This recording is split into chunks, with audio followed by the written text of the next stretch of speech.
You can get a clear visual snapshot of your project workflow with the Kanban view in Monday.com. And this is really a powerful tool to change, to transform your tasks into a board where each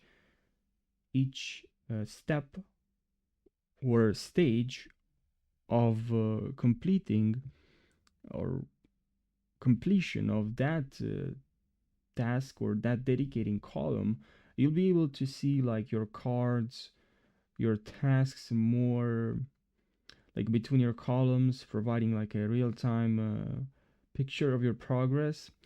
Very nice. So I'm going to show you in this video really fast. And also I'll tell you right now why you should use Go Kanban with Monday.com. Like why you should use this. I think it's great for business professionals to really help you visualize your entire workflow at this,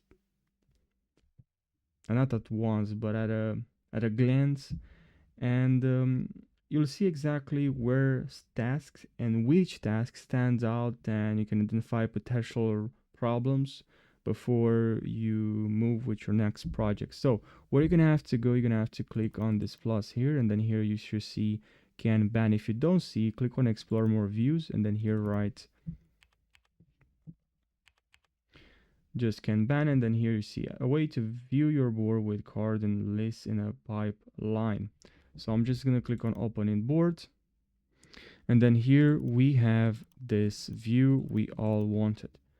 Looks really nice. So I hope you found this short video helpful. Thanks for watching, and subscribe for more Monday.com tutorials and tutorials in general.